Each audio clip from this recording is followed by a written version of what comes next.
Okay जी, अस्सलाम वालेकुम। हाँ, हमारा जो नेक्स्ट टॉपिक है formation and secretion of saliva. हमने इससे पहले स्ट्रक्चर देख लिया था सलाइवरी ग्लैंड्स का। ठीक है ना। अब हम पढ़ने जा रहे हैं कि सलाइवा जो है ना सलाइवरी ग्लैंड में प्रोड्यूस कैसे होता है और इसकी सिक्रीशन कैसी होती है। तो आपको पता है कि सिक्रीटरी एसिड आए होते हैं, जो बेसिक सिक्रीटरी यूनिट्स होते हैं।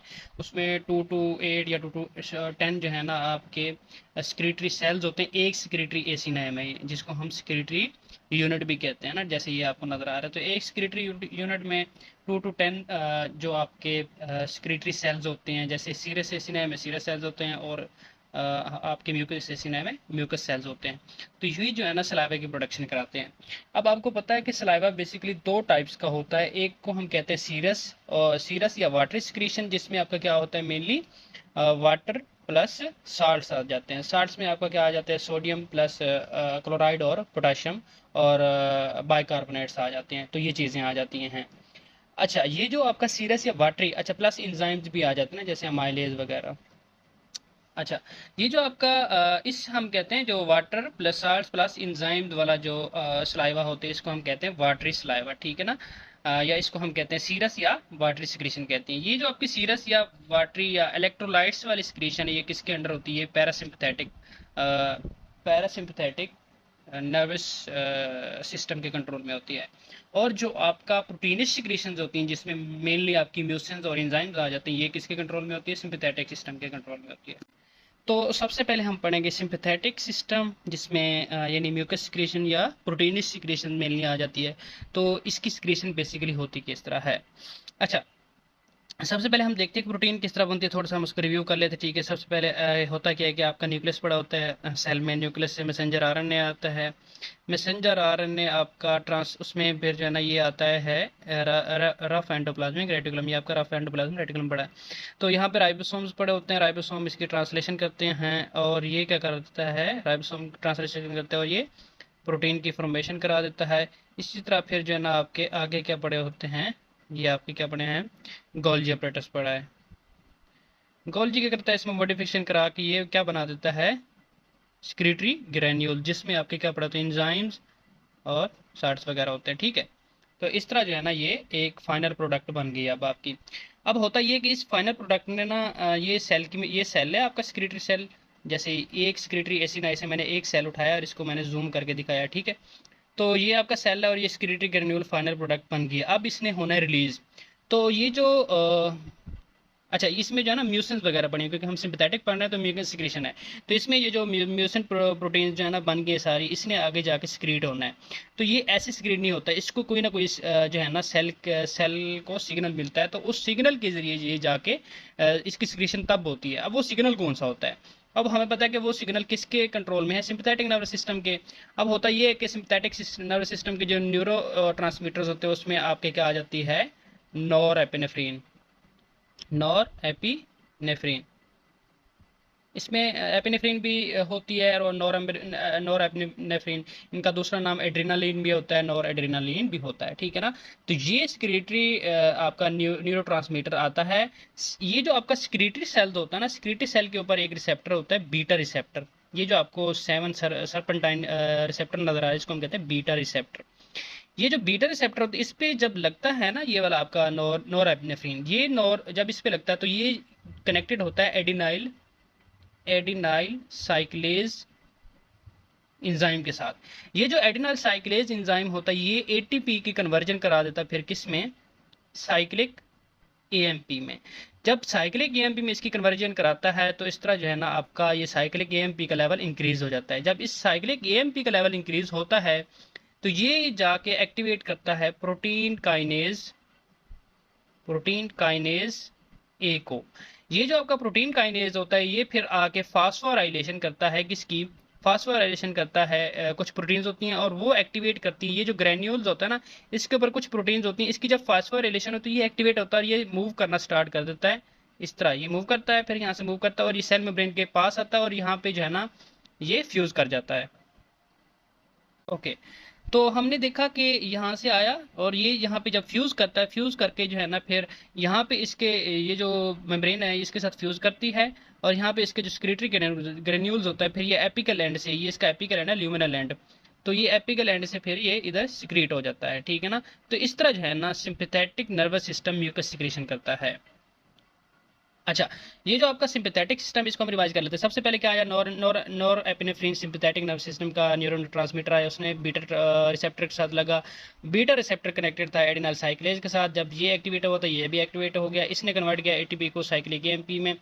अच्छा, साइक्लिक एएमपी का जब लेवल इंक्रीज हो, उसने क्या किसको एक्टिवेट किया, प्रोटीन काइनेज ए को। प्रोटीन काइनेज ए जब एक्टिवेट हो, उसने फास्फोराइलेशन की, किसकी, यहाँ पे इसकी जो सिक्रेटरी ग्रेन्यूल्स होता है ना, इसकी मेम्ब्रेन में एक प्रोटीन होती है, उसकी फास्फोराइलेशन करता है। जब इसकी फास्फोराइलेशन होती है, ये एक्टिवेट होके मूव करना स्टार्ट कर देता है किसकी तरफ, आपका ये सेल मेम्ब्रेन की तरफ, इसके साथ फ्यूज हो जाता है और अपने सिक्रेटरी जो इसमें जो कंटेंट होता है अपना ये रिलीज कर देता है। तो इस तरह ये जो सिंपैथेटिक नर्वस सिस्टम है, इसके जरिए इसकी सिक्रीशन होती है। अब ये हम कहाँ पे पढ़ रहे हैं, आपको अंदाजा होना चाहिए। सिक्रेटरी एसिनाई जो होता है, जिसको हम सिक्रेटरी यूनिट भी कहते हैं, उसमें ये पढ़ रहे हैं, ये और ये। जैसे एक सेल को मैंने देखा, तो इस तरह ये पूरा प्रोसेस एक सिक्रेटरी एसिनाई के सारे सेल्स में कंटिन्यू होगा। ओके, तो ये सीरस एसिनाई, ठीक है ना। इससे आगे आता है आपका, अच्छा, ये जो प्रोडक्शन होती है बेसिक जो प्राइमरी सलाइवा होता है ना, वो serous acini plus intercalated duct में होता है। यानी यहाँ तक जो सलाइवा होता है इसको हम कहते हैं प्राइमरी सलाइवा, ठीक है ना। तो ये सारा प्रोसेस अभी प्राइमरी सलाइवा वाला। जो स्ट्राइटेड डक्ट होती है, इसके आगे एक्सक्रीटरी डक्ट होती है, उसमें मॉडिफिकेशन होती है। ओके, तो नेक्स्ट जो है ना, हमने इससे पहले देख ली थी सिंपैथेटिक आपका जो सिस्टम है, उसमें कौन सी सिक्रीशन होती है, म्यूकस या प्रोटीनस सिक्रीशन होती है। अब जो हमारे पास आता है पैरासिम्पैथेटिक सिस्टम, ये कौन सी सिक्रीशन को कंट्रोल करता है, ये आपकी वाटरी सिक्रीशन, वाटरी भी कहते हैं और सीरस सिक्रीशन भी कहते हैं। बेसिकली जो पिछला था ना सिंपैथेटिक, उसमें एक गलती होगी कि उसमें मैंने ये ना, क्योंकि वो म्यूकस सिक्रीशन थी, तो उसमें मैंने सीरस एसिनाई बनाया होता है, तो वो स्फेरिकल होता है। और इसमें मैंने क्या बना दिया है, ये ट्यूबुलर, ये जो ट्यूब्यूल फॉर्म में नजर आ रहा है ना इस तरह आपको, ये ट्यूबुलर, बेसिकली ये ट्यूबुलर की जगह यहाँ पे सीरस यानी स्फेरिकल एसिनाई होता है, ठीक है ना। तो ये कन्फ्यूजन आपने इसमें अपने कन्फ्यूज नहीं होना, ठीक है ना। तो ये जो आपका पैरासिम्पैथेटिक होता है ना, ये दोनों सिस्टम के कंट्रोल में होता है। मेनली पैरासिम्पैथेटिक कंट्रोल करता है, ठीक है ना, यानी वाटर सिक्रीशन को। और इसके साथ थोड़ा बहुत इसका जो है ना कंट्रोल पैरासिम्पैथेटिक के अंडर भी होता है, ठीक है ना। तो इसमें हम तीन चीज़ें पढ़ेंगे, पैरासिम्पैथेटिक सिस्टम को, सिम्पैथेटिक सिस्टम को, और बाइकार्बोनेट की सिक्रीशन को भी देखेंगे। अच्छा, तो सबसे पहले इसमें जो रिसेप्टर्स होते हैं ना, ओके जी, तो हम स्टार्ट करने लगे हैं पैरासिम्पैथेटिक सिस्टम, क्योंकि ये वाटर सिक्रीशन करता है। और वाटर सिक्रीशन में होगा मेनली क्या, अच्छा, एक चीज़ याद रखें, ये जो आपको नजर आ रही है ये वाली बेजोलेटरल सरफेस है, यानी ये इसका बेजल एंड है, और इसके अपोजिट कौन सा होता है, एपिकल एंड। और एपिकल एंड आपको पता है वो कौन सा होता है, ल्यूमिनल एंड। यानी ये एंड ल्यूमेन होता है, क्योंकि ये ल्यूमेन है ना, तो ये ल्यूमेन की तरफ जो सेल का एंड होता है उसको हम कहते हैं ल्यूमिनल, और ये जो बेस होता है इसको हम बेजल एंड करते हैं। और यहाँ पे जो है ना, बेसिकली आपके कौन से, बेसिकली बेजल एंड में कौन से रिसेप्टर पड़े होते हैं, मस्करीनिक या पैरासिम्पैथेटिक नर्वस सिस्टम के रिसेप्टर्स पड़े होते हैं, ठीक है। तो पैरासिम्पैथेटिक नर्वस सिस्टम का जो रिसेप्टर होते हैं उसको हम कहते हैं मस्करीनिक रिसेप्टर, मस्करीनिक रिसेप्टर। इसके साथ फास्फोलाइपेज सी कनेक्टेड होता है, एंजाइम एक, ठीक है ना। अच्छा, तो सबसे पहले इसमें जो आपका जो पैरासिम्पैथेटिक नर्वस सिस्टम का जो न्यूरोट्रांसमीटर होता है उसको हम कहते हैं एसिटाइलकोलिन।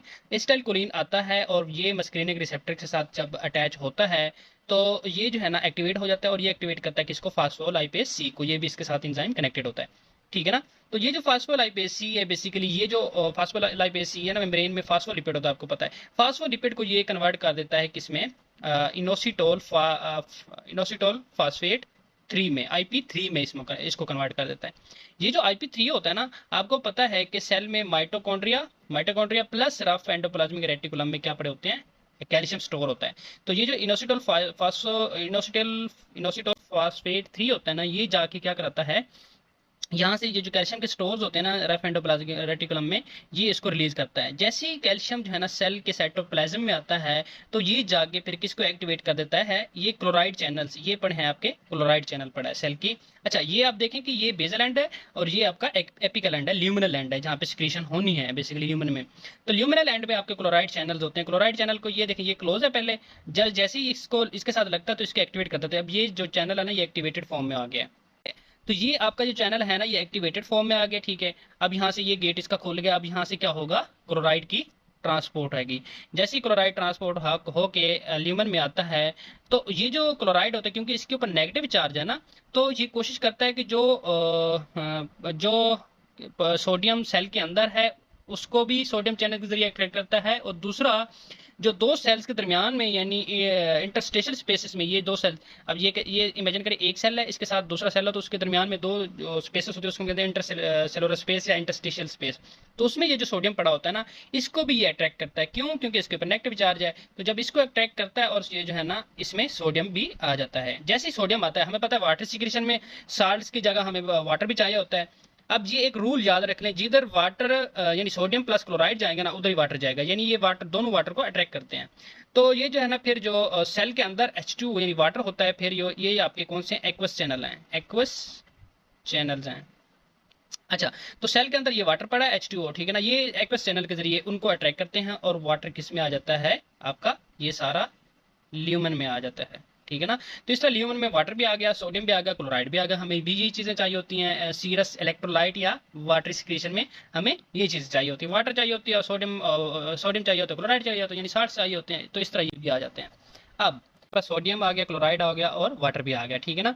अच्छा, क्योंकि सोडियम और क्लोराइड अंदर आ रहे हैं, तो अंदर जो है ना सोडियम और क्लोराइड की कंसंट्रेशन कम होगी, और सेल को जो है ना कंसंट्रेशन मेंटेन करनी है, ठीक है ना। तो इसको मेंटेन करने के लिए यहाँ पे सोडियम पोटाशियम 2 क्लोराइड को ट्रांसपोर्टर लगे हुए हैं। अब को ट्रांसपोर्टर क्या होता है, यानी वो अपोजिट मूव नहीं कराता, यानी एक चीज अगर अंदर भेज रहा है तो दूसरी चीज को बाहर नहीं भेजा। को ट्रांसपोर्टर का मतलब है यानी सोडियम पोटेशियम को भी अंदर ट्रांसफर करेगा, और 2 क्लोराइड यानी 2 क्लोराइड के मॉलिक्यूल को भी अंदर करेगा। अब इसका मतलब क्या हुआ, एक सोडियम है एक पोटेशियम, तो कितने टोटल पॉजिटिव चार्ज हो गए, 2 पॉजिटिव चार्ज। तो इसको बैलेंस करने के लिए यहाँ जो है ना, हमें कितने 2 क्लोराइड चाहिए होते हैं। तो 2 सोडियम पोटेशियम 2 क्लोराइड को ट्रांसपोर्टर होता है। ये एक सोडियम एक पोटेशियम और 2 क्लोराइड को ट्रांसपोर्ट करता है। इस तरह ये सेल के अंदर सोडियम भी आ जाता है, पोटेशियम भी आ जाता है, और 2 क्लोराइड भी आ जाते हैं। इस तरह ये अंदर बैलेंस करता रहता है, ठीक है। इसके साथ यहाँ पे एक सोडियम पोटेशियम एटीपी चैनल भी लगा होता है, जो कि एटीपी को यूज करके सोडियम की ट्रांसपोर्ट अंदर करता है, और पोटेशियम को बाहर भेजता है, और सोडियम को अंदर भेजता है। इस तरह जो है ना सोडियम की कंसंट्रेशन अंदर मेंटेन रहती है, और इधर से जो है ना सोडियम बाहर निकलता रहता है, और एपिकल में एंड में आता रहता है। इस तरह जो है ना सीरस या वाटर सिक्रीशन होती है, और इधर से जो है ना आपका सोडियम जो है ना, वो एक्वस चैनल के जरिए और जो बिटवीन द सेल जो आपका वाटर पड़ा होता है, वहां से भी वाटर को अट्रैक्ट करता है, और ल्यूमिनल एंड में आपका वाटर आ जाता है। ये मैं चीज़ यहाँ पे बता रहा हूँ कि यहाँ पे बिटवीन टू सेल्स भी वाटर निकलता है और ल्यूमन में आ जाता है, और ये जो आपके एपिकल एंड है ना, यहाँ से भी सेल के अंदर जो वाटर होता है ये अंदर चला जाता है, ठीक है ना, ल्यूमन में चला जाता है। तो इस तरह ये वाटर सिक्रीशन होती है। तो जो दूसरा सिस्टम है ना, सिंपैथेटिक सिस्टम, इसको कंट्रोल करता है। अच्छा, सिंपैथेटिक सिस्टम में क्या होता है कि वही बात है, इसमें जो सिंपैथेटिक सिस्टम में 2 रिसेप्टर होते हैं बेसिकली, बीटा रिसेप्टर होता है, बीटा रिसेप्टर्स होते हैं, और अल्फा रिसेप्टर्स होते हैं, ठीक है ना। लेकिन जो वाटर सिक्रीशन में जो रोल प्ले करते हैं ना सिंपैथेटिक नर्वस सिस्टम के जो रिसेप्टर होते हैं, ओके। तो जो आपका वाटर सिक्रीशन या साल्ट या इलेक्ट्रोलाइट सिक्रीशन में जो सिंपैथेटिक नर्वस सिस्टम के रिसेप्टर्स होते हैं वो होते हैं अल्फा, और जो आपके प्रोटीनस या म्यूकस थे उसमें कौन से थे, बीटा रिसेप्टर थे। अच्छा, यहाँ पे अल्फा रिसेप्टर लगा होता है, यहाँ पे एड्रेनालिन वगैरह लगती है, तो ये जो है ना ये कनेक्टेड होता है फास्फोलिपिड, ये वाला जो सिस्टम होता है ना, ये वाला रिसेप्टर इसके साथ कनेक्टेड होता है। तो इसी तरह ये फास्फोलिपिड पाथवे के साथ अटैच होता है, यानी फास्फोलाइपेज को एक्टिवेट करता है, ये इनोसिडियल IP3 को एक्टिवेट करता है, और ये कैल्शियम जब निकलता है तो ये क्लोराइड चैनल को एक्टिवेट करता है। इसका क्लोराइड चैनल के एक्टिवेट होने से क्लोराइड की ट्रांसपोर्ट होती है, और ये सोडियम को अट्रैक्ट करता है, सोडियम जब अट्रैक्ट होता है तो वो भी ल्यूमन में आता है, और इस तरह इसके साथ वाटर भी आ जाता है एक्वस चैनल के जरिए। तो इस तरह जो है ये वाटर सिक्रीशन बन जाती है। अब एक और चीज़ जो थर्ड वन चीज़ है ना, बाइकार्बोनेट्स की सिक्रीशन है, क्योंकि हमें सलाइवा में ये भी ज़रूरत होती है। तो बाइकार्बोनेट्स सेल के अंदर आपको पता है पड़े होते हैं बाइकार्बोनेट्स। तो इस तरह जो ना बाइकार्बोनेट्स, अब जो क्लोराइड चैनल्स होते हैं ना, इनमें पोटेंशियल होता है, ये बाइकार्बोनेट्स की ट्रांसपोर्ट भी कराते हैं। तो क्लोराइड चैनल के जरिए बाइकार्बोनेट्स भी ट्रांसपोर्ट हो जाते हैं, और ये सेल के ल्यूमन में आ जाते हैं। अच्छा, अब क्योंकि क्लोराइड अगर ये बाइकार्बोनेट्स अंदर गए हैं, तो इट मीन्स कि यहाँ पे H यानी प्रोटॉन्स की कंसंट्रेशन ज़्यादा हो जाएगी, यानी इसकी पीएच, सेल की पीएच बढ़ जाएगी। आपको पता है कि जब प्रोटॉन बढ़ते हैं तो पीएच भी बढ़ जाती है, ठीक है ना, यानी पीएच कम हो जाएगी। पीएच जब कम हो जाएगी यानी 1 2 इस तरह जाएगी ना नीचे। अब जब 1 या 2 या 3 होती है, ये बेसिकली एसिडिक पीएच होती है, तो अंदर प्रोटॉन बन जाते हैं, बढ़ जाते हैं। तो इसको बैलेंस यानी अंदर पीएच यानी एसिडिटी को कम करने के लिए क्या होता है कि सोडियम पोटेशियम एक्सचेंजर लगे होते हैं। यानी ये क्या करते हैं कि सोडियम को अंदर भेज देते हैं, और आपका जो अंदर जो आपका प्रोटॉन ज़्यादा हो रहे थे, जिसकी वजह से एसिडिटी हो रही थी और पीएच लो हो रही थी, तो प्रोटॉन को बाहर भेज देते हैं। तो ये जो है ना फिर बाइकार्बोनेट्स को बैलेंस करने के लिए हम जो अंदर जो आपका होता है ना प्रोटॉन, इसको हम बाहर ट्रांसपोर्ट कर देते हैं। इसको मैं दोबारा समझा देता हूँ। अब नॉर्मली होता है कि सेल में एक नेगेटिव चार्ज, उसके साथ पॉजिटिव चार्ज भी है बाइकार्बोनेट्स का, ठीक है ना। तो जब ये बाहर निकलेगा तो अंदर पॉजिटिविटी बढ़ जाएगी, ये प्रोटॉन बढ़ जाएंगे। जब प्रोटॉन बढ़ते हैं तो पीएच लो होगी, जब पीएच लो होती तो एसिडिटी हो जाती है, और एसिडिटी सेल के लिए नुकसानदेह होती है। तो इस तरह जो है ना, फिर प्रोटॉन्स को निकालने के लिए हम क्या करते हैं, सोडियम पोटेशियम सेल्स लगे होते हैं बेजोलेटरल सरफेस में। वो क्या करते हैं कि सोडियम को अंदर भेज देते हैं और पोटेशियम को बाहर भेज देते हैं, ठीक है ना। सॉरी, पोटेशियम नहीं, प्रोटॉन को, यानी एच पॉजिटिव को बाहर ट्रांसपोर्ट कर देते हैं, ठीक है ना। इस तरह जो है ना सेल के अंदर एसिडिटी से हम बच जाते हैं। और ये जो अंदर सोडियम आ रहा है, ये अगेन जो है ना, ये यहाँ से ट्रांसपोर्ट होकर ल्यूमन में आ जाएगा। तो ये थी आपकी पैरासिम्पैथेटिक। मैं इसको थोड़ा सा रिवाइज करा देता हूँ। पैरासिम्पैथेटिक में हमने देखा कि मस्क्रीनिक रिसेप्टर होते हैं, उसके ऊपर को एसिटाइल कोलिन लगता है, ACH का मतलब है एसिटाइल कोलिन। वो एक्टिवेट करता है फास्फोलाइपेज सी को। फास्फोलाइपेज सी क्या कराता है, फास्फोलिपिड की ब्रेकडाउन करा के IP3 बनाता है। IP3 क्या करता है, सेल के अंदर जो ऑर्गेनेलिज होते हैं उससे कैल्शियम की स्टोरेज को रिलीज कराता है। कैल्शियम जब रिलीज होता है वो पोटाशियम क्लोराइड के चैनल के साथ लगता है, और वो क्या कराता है, क्लोराइड की ट्रांसपोर्ट कराता है किसमें, ल्यूमन में। और इसी तरह जो है क्लोराइड ट्रांसपोर्ट हो जाता है। तब क्लोराइड के ऊपर नेगेटिव चार्ज है तो ये पॉजिटिव को अट्रैक्ट करता है। तो इस तरह जो है ना फिर सोडियम के चैनल से सोडियम की भी ट्रांसपोर्ट होती है। और जो बिटवीन टू सेल्स जो सोडियम का स्टोर्स पड़े हैं वहाँ से भी सोडियम आता है। और इसी तरह जब सोडियम प्लस क्लोराइड आती है तो हमें पता है कि ये जो है जब जहाँ पे ये जाएंगे उसके साथ वाटर लाजमी जाएगा। तो इस तरह ये वाटर को भी अट्रैक्ट करते हैं और इस तरह वाटर भी आ जाता है। दूसरी चीज़ है कि इसमें सिंपैथेटिक नर्वस सिस्टम किस तरह कंट्रोल करता है। हमने पढ़ा म्यूकस में कौन सा होता है, बीटा रिसेप्टर, इसमें कौन सा होता है, सिंपैथेटिक नर्वस सिस्टम का अल्फा रिसेप्टर होता है। और वो जो अल्फा रिसेप्टर होता है वो भी किसके साथ, फास्फोलिपिड पाथवेज के साथ कनेक्टेड होता है, यानी फास्फोलाइपेज के साथ। और फास्फोलाइपेज क्या करता है, IP3 से वही दोबारा सिस्टम क्लोराइड चैनल, क्लोराइड से क्लोराइड की ट्रांसपोर्ट होती है ल्यूमन में, और इस तरफ सोडियम आ जाता है, सोडियम से जो है वाटर भी आ जाता है। थर्ड वन था बाइकार्बोनेट्स की सिक्रीशन। बाइकार्बोनेट्स किस तरह सिक्रीट होते हैं, आपको पता है कि जो क्लोराइड चैनल्स होते हैं, क्लोराइड चैनल के जरिए आपके बाइकार्बोनेट्स एक्सक्रीट हो सकते हैं। जैसे बाइकार्बोनेट्स इसके अंदर ल्यूमन में आते हैं तो अंदर जो पीएच होती है वो लो हो जाती है, यानी एसिडिक हो जाती है। एसिडिक होने की वजह से सोडियम प्रोटॉन एक्सचेंजर लगे होते हैं, वो सोडियम को अंदर भेजते हैं और प्रोटॉन को बाहर भेजते हैं। इस तरह जो है अंदर एसिडिटी कम हो जाती है, ठीक है। तो ये थी आपकी पैरासिम्पैथेटिक सप्लाई। और इसके जरिए कौन सी सिक्रीशन हो रही है, इलेक्ट्रोलाइटिक सिक्रीशन। ये सारा कुछ हम कहाँ पे पढ़ रहे हैं, यहाँ पे पढ़ रहे हैं। आपको पता है कि प्राइमरी सलाइवा कहाँ पे बनता है, सीरस एसिनाइमा और इंटरकलेटेड डक्ट में। बाकी जो आपका होता है ये वाला, ये बनता है आपका कहाँ पे, ये बनता है स्ट्राइएटेड डक्ट और आपकी एक्सक्रीटरी डक्ट में बनता है। ओके जी, नो जो नेक्स्ट टॉपिक है वो अदर जो हमारे पास मॉड्यूलेटिंग मैकेनिज्म्स होते हैं स्लाइविकेशन, उनको हम डिस्कस कर लेते हैं। यानी वो मैकेनिज्म जो पैरासिम्पैथेटिक और सिंपैथेटिक के अलावा जो थे ना, जो सलाइवा के सिक्रीशन को मॉड्यूलेट करते हैं, ठीक है ना। तो उनको हम देख लेते हैं वो कौन कौन से हैं। उसमें एक तो ये कि अल्फा एड्रिनर्जिक रिसेप्टर्स आ जाते हैं, ठीक है ना। जो सेकंड जो इम्पोर्टेंट है उसमें गैस्ट्रो इंटेस्टाइनल हार्मोन्स आ जाते हैं। और नाइट्रिक ऑक्साइड जो कि स्क्रीट होता है parasympathetic vascular endothelial cells and glandular secretory cell से स्क्रीट होता है, ठीक है ना। जो फोर्थ वन है वो एक्स्ट्रा सेलुलर ATP भी रोल प्ले करती है in the modulation of saliva secretion, ठीक है। तो सबसे पहले हम देखते हैं कि अल्फा एड्रिनर्जिक आपको पता है कि सब्सटेंस पी के साथ कनेक्टेड होता है। और सब्सटेंस पी क्या करता है, फास्फोलिपिड पाथवे के साथ कनेक्ट होता है, और ये IP3 को रिलीज करता है। और इस तरह जो है ना ये कैल्शियम जब रिलीज होता है तो ये करता है क्लोराइड चैनल्स को एक्टिवेट करता है। क्लोराइड चैनल जब एक्टिवेट होता है तो क्लोराइड की ट्रांसपोर्ट ल्यूमन में, इस तरह फिर सोडियम आ जाता है, फिर वाटर आ जाता है, ठीक है ना। जो सेकंड है इसमें जो दो हार्मोन्स आ जाते हैं, एक आता है गैस्ट्रिन और प्लस कोलिसिस्टोकाइनिन, आपका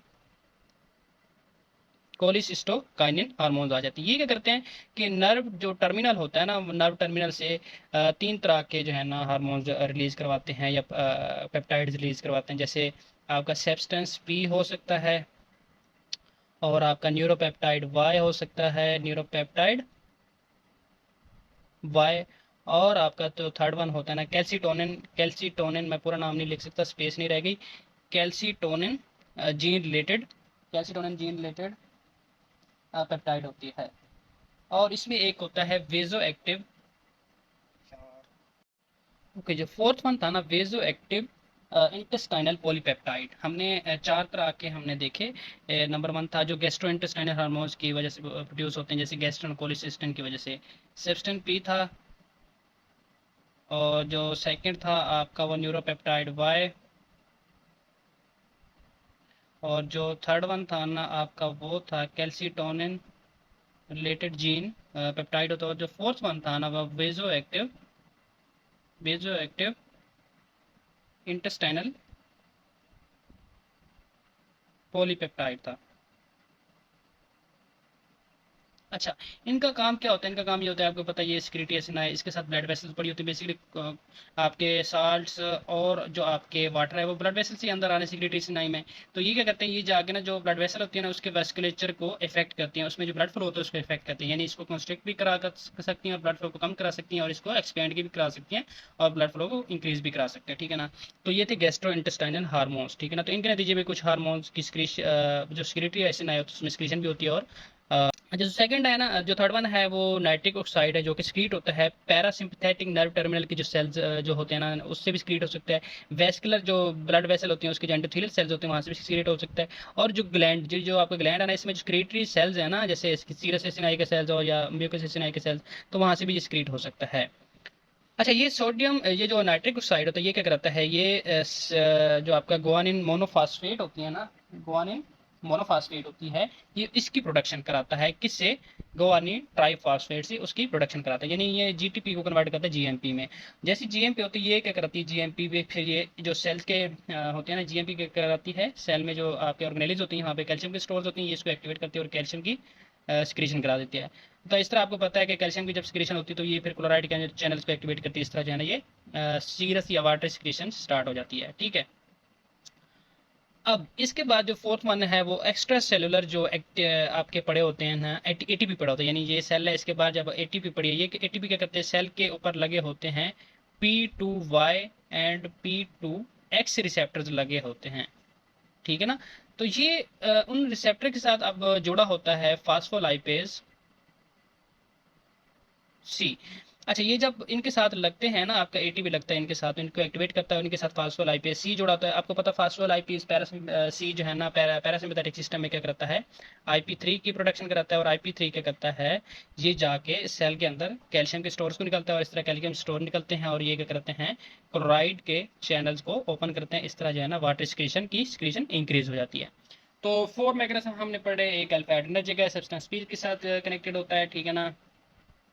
अच्छा, ये सब्सटेंस पी के साथ कनेक्टेड होता है, और फास्फो सब्सटेंस पी किसके साथ होता है, फास्फोलिपिड पाथवेज के साथ, वो क्या करता है IP3 की प्रोडक्शन कराता है, और IP3 क्या करता है कैल्शियम के स्टोर्स को रिलीज कराता है, और इस तरह कैल्शियम क्लोराइड चैनल एक्टिवेट हो जाते हैं। दूसरा हमने पढ़ा गैस्ट्रोइंटेस्टाइनल हार्मोन, जिसमें गैस्ट्रिन कोलिसिस्टोकाइनिन है, ये नर्व टर्मिनल से जो है ना सब्सटेंस पी, न्यूरोपेप्टाइड वाई और कैल्सिटोनिन रिलेटेड जीन पेप्टाइड, और फोर्थ वन क्या थी, वेजो एक्टिव इंटेस्टाइनल पॉलीपेप्टाइड को ये इनकी सिक्रीशन करता है। ये क्या करते हैं, जो ब्लड वेसल पड़ी होती है सीरस एसिनाई के साथ, उसमें इसके वेस्कुलेचर को, इसमें ब्लड जो सप्लाई होती है उसको इफेक्ट करती है, इस तरह जो है ना ये जो सिक्रीशन होती है ये भी इफेक्ट होती है। जो थर्ड वन है वो नाइट्रिक ऑक्साइड है, NO, जो कि पैरासिम्पैथिक्स जो होते हैं ना आपके nerve system, vascular endothelial cell और ग्लैंडुलर सिक्रीटरी सेल्स होते हैं आपके, उससे भी स्क्रीट हो सकता है। जब स्क्रीट होता है ये जो है ना जीटीपी को कन्वर्ट करता है जीएमपी में, यानी गुआनिन ट्राइफॉस्फेट को, जो गुआनिन मोनोफॉस्फेट में, इस तरह जो है ना ये क्या करता है कैल्शियम को रिलीज कराता है, कैल्शियम को रिलीज करके कैल्शियम क्या करता है क्लोराइड चैनल को एक्टिवेट करता है, इस तरह सीरस सिक्रेशन हो जाती है। जो फोर्थ वन था एक्स्ट्रा सेलुलर, आपका एटीपी जो पड़ा होता है वो P2Y यानी प्यूरोनर्जिक जो रिसेप्टर्स होते हैं Y और P2X इनको एक्टिवेट करता है, ये एक्टिव जुड़े होते हैं किसके साथ, फास्फोलाइपेज सी के साथ। फास्फोलाइपेज सी क्या करता है, फास्फोलिपिड को कन्वर्ट करता है IP3 में, IP3 से कैल्शियम, जो IP3 होता है वो सेल के अंदर जो है रफ एंडोप्लाज्मिक रेटिकुलम या कैल्शियम स्टोरिंग ऑर्गेनेलिज होते हैं, वहां से कैल्शियम आता है, कैल्शियम क्या करता है क्लोराइड को एक्टिवेट करता है, इस तरह सीरस सिक्रेशन हो जाती है। तो ये थे मॉड्यूलेटिंग मैकेनिज्म। इसके बाद जो नेक्स्ट टॉपिक है वो है हमारा मॉडिफिकेशन ऑफ साइवा। ओके जी, जो हमारा नेक्स्ट टॉपिक है वो डक्टल मॉडिफिकेशन है। अभी तक जो हमने पढ़ा है पैरासिम्पैथेटिक चाहे सिंपैथेटिक वो हमने यहाँ तक पढ़ा था ना। तो सीरस एसिनाई में सलाइवा की प्रोडक्शन पड़ी है पैरासिम्पैथेटिक के जरिए, सिंपैथेटिक के जरिए। वो म्यूकस हो सकती है आपकी सिंपैथेटिक, और पैरासिम्पैथेटिक कौन सी थी, वो थी आपकी इलेक्ट्रोलाइटिक या सीरस सिक्रीशन, जिसको हम वाटरी भी कहते हैं। तो जो आपका प्राइमरी सलाइवा होता है बेसिकली इंटरक्रेटेड डक्ट, और आपके जो सीरस या सिक्रीटरी एंड पीस होता है जिसको हम सीरस एसिनाई या म्यूकस एसिनाई कहते हैं, वहां से प्रोड्यूस होता है, ठीक है ना। और इंटरक्रेटेड डक्ट से प्रोड्यूस होता है। इसके ऊपर आपके कौन से सेल्स पड़े होते हैं, बेसिकली इन दोनों के ऊपर इंटरक्रेटेड, इसके ऊपर कौन से सेल होते हैं, मायोपिथेलियल सेल्स पड़े होते हैं, ठीक है ना। तो यहाँ से ये ल्यूमन के अंदर प्राइमरी सलाइवा आ गया। अब जो आपकी स्ट्राइटेड डक्ट है जिसमें कलमनर सेल्स होते हैं, और आपके एक्सट्रेटेड डक्ट है, इसमें होती है सलाइवा की मॉडिफिकेशन। यहाँ पे जो सलाइवा होता है वो एसिटोनिक होता है, यानी दोनों सेल और ल्यूमन में इसका एसिटोनिक लेवल होता है ना। फिर जब आगे जाता है तो यहाँ पे हाइपोटोनिक बन जाता है। अब यहाँ पे डिपेंड करता है कि इसने हाइपोटोनिक होना है या हाइपरटोनिक होना है, ठीक है ना। तो यहाँ पे होगी इसकी मॉडिफिकेशन। तो ये वाला सेल जो है ना मैं यहाँ पे दिखा रहा हूँ आपको, ठीक है ना, स्ट्राइटेड डक्ट वाला सेल्स, क्योंकि मॉडिफिकेशन भी यहाँ पे होनी है। अब ये जो प्राइमरी सलाइवा होता है, जब इसकी स्ट्राइटेड डक्ट और एक्सट्रूडेड डक्ट में मॉडिफिकेशन होती है तो ये क्या बन जाता है, फिर सेकेंडरी सलाइवा बन जाता है, और सेकेंडरी सलाइवा जाके मेन एक्सट्रूडेड डक्ट में जाके एक्सट्रीट हो जाता है, ठीक है। अब जो सेकेंडरी जो सलाइवा होती है ना, इसकी जो मोटिवेशन दो तरीकों से होती है। एक तो इसमें स्क्रीशन होती है। स्क्रीशन कौन कौन सी चीजों की होगी इसमें, एक तो इसमें स्क्रीशन होगी बाइकार्बोनेट्स की, और इसी में जो स्क्रीशन होगी पोटाशियम की होगी। री एब्जॉर्प्शन किसकी होगी, ये जो आपके सीरियस एसिनाइम में ना स्क्रीटी एंड बेस में सोडियम प्लस क्लोराइड आए थे उसकी दोबारा री एब्जॉर्प्शन हो सकती है यहाँ पे। अच्छा, इन दो की रीअब्जॉर्प्शन हो रही है और इन दो की स्क्रीशन हो रही है। तो ये जो फिर मॉडिफिकेशन यहाँ पे जो हो रही है इसको हम कहते हैं डक्टल मॉडिफिकेशन, क्योंकि ये डक्ट्स में हो रही है। और जो इसके नतीजे में जो स्लाइवा बनता है उसको हम कहते हैं सेकेंडरी स्लाइवा। अब हम देख लेते हैं ये प्रोड्यूस होता किस तरह है। बेसिकली ये आपका एक सेल है, ठीक है ना। ये दो सेल मैंने दिखाया, ये इंटरस्टिशियम, यहाँ पे एक टाइट जंक्शन दिखाया हुआ है, ठीक है ना। ये आपको नजर आ रहा है सोडियम पोटाशियम एक्सचेंजर नजर आ रहा है। ये आपको पोटाशियम का क्या नजर आ रहा है, चैनल नजर आ रहा है। और ये आपको क्लोराइड चैनल नजर आ रहा है। और ये सोडियम पोटाशियम एटीपेज चैनल नजर आ रहा है। यहाँ पे आपको नजर आ रहा है पोटाशियम का सोडियम का चैनल नजर आ रहा है। और यहाँ पे आपको बाइकार्बोनेट्स और क्लोराइड का चैनल नजर आ रहा है। यहाँ पे आपको सोडियम पोटाशियम एक्सचेंजर नजर आ रहा है। और यहाँ पे क्लोराइड का चैनल नजर आ रहा है, ठीक है। अच्छा, तो होता ये है कि ये एंड है बेसिकली एपिकल या ल्यूमिनल एंड, जो ल्यूमेन की तरफ है। अब क्योंकि मॉडिफिकेशन तो ल्यूमेन की तरफ यहाँ से स्लाइवा आ रहा है, यहाँ पे स्लाइवा आ गया। यहाँ पे क्या पड़ा है, सोडियम, इसमें अंदर क्या क्लोराइड है, प्लस इसमें क्या होगा आपका वाटर होगा। अच्छा, होता क्या है, होना ये है कि क्योंकि क्लोराइड और सोडियम और क्लोराइड की ट्रांसपोर्ट यानी रीअब्जॉर्प्शन होनी है, तो क्या होगा कि सोडियम के चैनल्स होंगे और ये क्लोराइड की रीअब्जॉर्प्शन करा देंगे। अंदर आ गया सोडियम, यानी सोडियम की रीअब्जॉर्प्शन कराएंगे। इधर साथ में ही आपके क्लोराइड के चैनल ये करा देते हैं, क्लोराइड की रीअब्जॉर्प्शन करा देते हैं, और अंदर आ गया आपका क्लोराइड, ठीक है ना। जो बैलेंस है इलेक्ट्रोनेगेटिविटी का वो बैलेंस है, क्योंकि एक अंदर अगर सोडियम आया तो अंदर एक पॉजिटिव चार्ज आया तो अंदर नेगेटिव भी आ गया, ठीक है। अब क्या होगा, अब होगा ये, क्योंकि जो आपकी अब सिक्रीशन किसकी होनी है, बाइकार्बोनेट्स की। तो बाइकार्बोनेट्स किसके साथ कनेक्टेड है, एक होता है ट्रांसपोर्टर, उसको हम कहते हैं बाइकार्बोनेट क्लोराइड।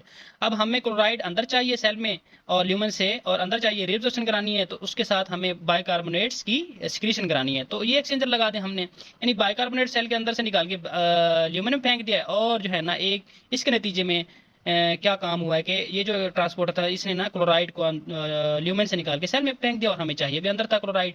रीअब्जॉर्प्शन हो रही है। इसके साथ ही एक और चैनल लगा हुआ है, क्योंकि ये आपका क्या है, नेगेटिव चार्ज है ना, यहाँ पे ल्यूमेन में नेगेटिव चार्ज आ रहे हैं, तो इसको बैलेंस करने के लिए पॉजिटिव चार्ज भी तो आना चाहिए। पॉजिटिव चार्ज वो जो इसके साथ बाद में मिल भी सके ना, तो यानी पूरा बाइकार्बोनेट बनाए। तो इस तरह जो है ना सोडियम प्रोटॉन एक्सचेंजर भी लगा हुआ है। वो क्या कहते हैं, सेल के अंदर जो प्रोटॉन था उसको बाहर यानी ल्यूमेन में डिस्क्रीट कर देता है। इसके नतीजे में हमें सोडियम अंदर चाहिए तो हमें सोडियम भी अंदर मिल जाता है। तो इस तरह सोडियम क्लोराइड की किन दो चैनल्स के जरिए ट्रांसपोर्ट हुई, एक तो इनके अपने चैनल्स के जरिए, दूसरे किसके जरिए हो, एक्सचेंजर के जरिए। कौन कौन से, एक सोडियम प्रोटॉन एक्सचेंजर जिसके नतीजे प्रोटॉन अंदर आया यानी ल्यूमन में आया, और जो आपका सोडियम था वो सेल में आया, और हमें चाहिए भी अंदर था क्योंकि री एब्जॉर्प्शन हो रही है। इसी तरह ये जो आपका है ना बाइकार्बोनेट क्लोराइड, हमें क्लोराइड अंदर चाहिए और बाइकार्बोनेट की स्क्रीशन चाहिए, तो ये स्क्रीशन इसकी अंदर आ जाती है। वाटर अंदर नहीं जा सकता क्योंकि यहाँ पे कोई चैनल नहीं है। एक तो सेल मेम्ब्रेन में जो स्ट्राइटेड डक्ट सेल्स के हैं, इस तरह वाटर अंदर नहीं जा सकता। हालांकि हमने पढ़ा था कि अंदर अगर सोडियम जा रहा है तो वाटर भी जाना चाहिए, लेकिन यहाँ पे between two cell tight junction है, ये वाटर को अलाउ नहीं करता गुजरने के लिए, और इधर इसके कोई चैनल नहीं होते वाटर के, तो इस तरह वाटर अंदर नहीं जा सकता। तो इसी तरह हमें जो है ना यहाँ पे सोडियम और प्लस क्लोराइड की कंसंट्रेशन कम मिल जाती है। अच्छा, यहाँ पे एक चीज़ और, यहाँ पे ना पोटाशियम के भी चैनल लगे होते हैं, पोटाशियम जो है ना सिक्रीट होती है फिर ल्यूमेन में। तो इस तरह हमें दो चीज़ें, जो बाइकार्बोनेट प्लस पोटाशियम की सिक्रीशन चाहिए होती है और सोडियम क्लोराइड की एब्जॉर्प्शन होगी, ठीक है ना।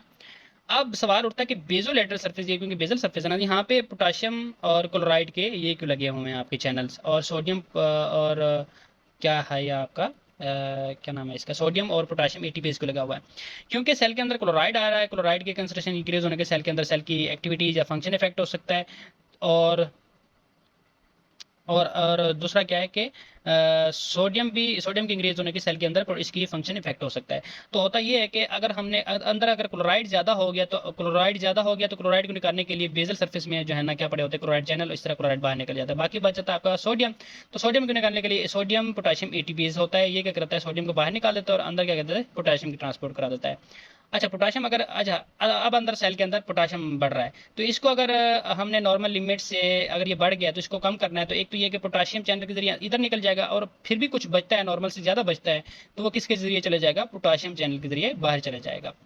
इसके साथ ही आपका क्या पड़ा है कि अंदर क्योंकि पोटाशियम भी बढ़ रहा है ना, प्रोटॉन्स क्यों प्रोटॉन्स बढ़ रहे हैं, क्योंकि ये जो बाइकार्बोनेट्स है ना ये बाहर सिक्रीट हुए थे ना, तो अंदर प्रोटॉन्स बढ़ रहे हैं और एसिडिटी बढ़ रही है और एसिडिटी सेल की फंक्शन को इफेक्ट कर सकती है। तो इसको काउंटर करने के लिए फिर क्या होता है कि sodium potassium exchanger basal surface भी होते हैं, ये क्या करते हैं पोटाशियम को बाहर भेज देते हैं, प्रोटॉन को बाहर भेज देते हैं और क्या करते हैं सोडियम के अंदर।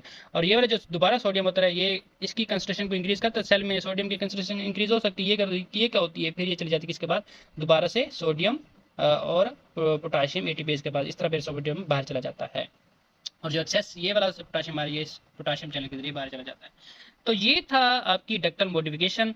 इसमें एक और चीज़ है कि एट हाई फ्लो रेट्स आपकी जो बाइकार्बोनेट्स की सिक्रीशन होती है वो हाई होती है, ज़्यादा होती है, और लो फ्लो रेट पे बाइकार्बोनेट्स की सिक्रीशन कम होती है। ठीक है, इसको हम थोड़ा सा रिवाइज कर लेते हैं। हमने देखा कि डक्टल मॉडिफिकेशन कहाँ पे होगी, डक्ट्स में, और कौन सी, स्ट्राइटेड प्लस एक्सट्रीटरी, इन दो डक्ट्स में होगी। अच्छा होगी किस तरह के, एक तो सिक्रीशन होगी, किस चीज़ की सिक्रीशन होगी, बाइकार्बोनेट्स की सिक्रीशन होगी और पोटाशियम की सिक्रीशन होगी, ठीक है ना। रीअब्जॉर्प्शन किसकी होगी, सोडियम की होगी और क्लोराइड की होगी। प्राइमरी सलाइवा कहाँ पे होता है, इंटरकलेटेड डक्ट में, और सिक्रीटरी एसिनाई में यहाँ पे बनता है। जब ये आता है स्ट्राइटेड और एक्सक्रीटरी में, इसमें क्योंकि रीअब्जॉर्प्शन होती है, इन दोनों की सोडियम और क्लोराइड की एब्जॉर्प्शन होती है, इसमें सिक्रीशन होती है बाइकार्बोनेट्स और पोटाशियम की, तो इस तरह ये मॉडिफाई होता है और इस मॉडिफाई सलाइवा को हम कहते हैं सेकेंडरी सलाइवा। ये बनता किस तरह बेसिकली स्ट्राइटेड, चाहे स्ट्राइटेड डक्ट सेल हो या एक्सक्रीटरी, इसका मैंने एक सेल यहाँ पे बना दिया है। यहाँ पे क्या होता है कि अब एपिकल एंड में यहाँ पे क्योंकि स्क्रीशन हमने रीअब्जॉर्प्शन करानी है सोडियम की और क्लोराइड की, तो सोडियम और क्लोराइड के चैनल लगे होते हैं और इसके जरिए सेल ल्यूमेन से सोडियम और क्लोराइड ट्रांसपोर्ट हो जाते हैं। और अगर मजीद हमने सोडियम और क्लोराइड की ट्रांसपोर्ट करनी हो तो दो एक्सचेंजर लगे हुए हैं, एक एक्सचेंजर है क्लोराइड और बाइकार्बोनेट्स का, ये क्लोराइड को अंदर भेज देता है यानी ल्यूमेन में, बाइकार्बोनेट्स को, और हमें चाहिए भी होता है स्क्रीशन इसकी करनी है ना, तो इस तरह इसकी स्क्रीशन हो जाती है और ये इसके बदले में इधर जो क्लोराइड पड़ा होता है इसको अंदर सेल में ट्रांसपोर्ट कर देता है। इसी तरह आपका सोडियम और प्रोटॉन एक्सचेंजर होता है, ये सोडियम को अंदर, हमें सोडियम अंदर चाहिए होता है, और प्रोटॉन को बाहर भेज देता है ताकि ये बैलेंस, ये जो इलेक्ट्रोलाइट बैलेंस है ये हो सके, क्योंकि बाइकार्बोनेट आया है। अब ये तो ट्रांसपोर्ट हो गई, सेल के अंदर सोडियम और क्लोराइड आ गया। अब इसमें क्योंकि ये सेल की फंक्शनिंग को इफेक्ट कर सकता है, तो इसी तरह जो है ना सेल की बेजल सरफेस पे प्रोटॉन्स लगे होते हैं, पंप्स लगे होते हैं। एक तो है सोडियम पोटाशियम पंप, अगर सोडियम ज़्यादा हो गया तो सोडियम को बाहर भेज देता है और पोटाशियम को अंदर आ देता है, और अगर पोटाशियम कंसंट्रेशन इंक्रीज हो तो पोटाशियम चैनल लगा और पोटाशियम बाहर चले जाता है, इस तरह ये बैलेंस हो जाता है।